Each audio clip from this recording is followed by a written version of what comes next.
दिल्ली के deputy CM Manish Sisodia के घर पर 14 घंटे तक सीबीआई का छापा चला। छापे के बाद मनीष सिसोदिया बोले हैं, हमने कुछ गलत नहीं किया, हम कट्टर ईमानदार हैं, हमने कोई भ्रष्टाचार नहीं किया, कुछ भी गलत नहीं किया, हम ईमानदारी से काम करते हैं, सीबीआई का दुरुपयोग किया जा रहा है। सुनिए क्या कहा डिप्टी सीएम दिल्ली मनीष सिसोदिया ने। पूरे घर की तलाशी ली। मेरा जो कंप्यूटर है वो भी सीज करके ले गए। मेरा फोन जो था पर्सनल वो भी सीज करने हमारी फैमिली ने पूरा सहयोग दिया जांच में, और आगे भी जो जांच होगी इस पूरे हमने कुछ गलत नहीं किया, हमने कहीं कोई भ्रष्टाचार नहीं किया, इसलिए हम डरते भी नहीं हैं। हम जानते हैं कि सीबीआई का दुरुपयोग किया जा रहा है, सीबीआई को ऊपर से यूज किया जा रहा है, ऊपर से कंट्रोल किया जा रहा है। सब लोग जानते हैं कि किस तरह से सीबीआई को ऊपर से कंट्रोल करके दिल्ली सरकार के अच्छे काम रोकने की कोशिश की जा रही है।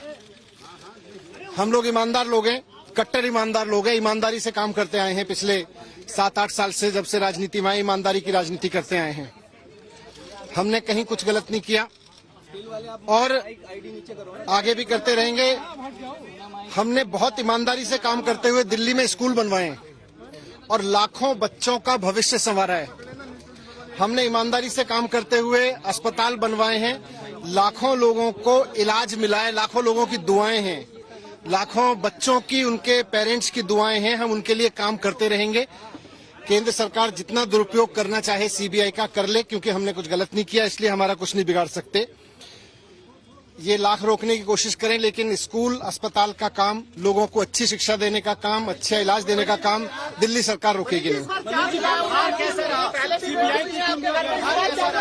व्यवहार सबका बहुत अच्छा था। नहीं, अभी नहीं। उन्होंने जैसा मैंने शुरू में बोला, उन्होंने बस कंप्यूटर सीज किया है और मेरा फोन लेके गए हैं, और कुछ फाइलें थी उनको लेके गए। कुछ फाइलें थी मेरे पास डिपार्टमेंट की, वो लेके गए। वो ठीक है। सिसोदिया मीडिया पूरे घर की तलाशी ली। मनीष सिसोदिया को आपने सुना, उन्होंने कहा कि हमने कुछ भी गलत नहीं किया है, मेरा कंप्यूटर, मेरा फोन जरूर लेकर गए हैं, जांच में पूरा सहयोग दिया है, आगे भी अगर सीबीआई बुलाएगी, जांच करेगी तो हम जरूर जाएंगे, हम बच्चों का भविष्य सुधार रहे हैं। लेकिन सीधे सीधे बीजेपी पर आरोप लगा दिया कि सीबीआई का गलत इस्तेमाल बीजेपी कर रही है, और ये केंद्र सरकार के इशारे पर सीबीआई की टीम ने कार्रवाई की है। मुनीष पांडे हमारे संवाददाता इस वक्त हमारे साथ है। मुनीष, बताइए, कोई खबर आधिकारिक तौर पर सीबीआई की तरफ से?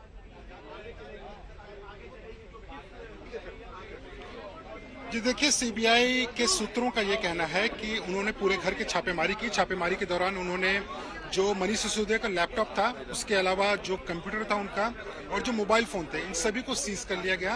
उनके ईमेल आईडी जो थे उसके जरिए डेटा डंप लिया गया। तो सीबीआई कुल मिलाकर ये कह रही है कि इस छापेमारी के दौरान उनको बेहद अहम सबूत मिले हैं, और इन सबूतों के आधार पर आगे की जांच की जाएगी।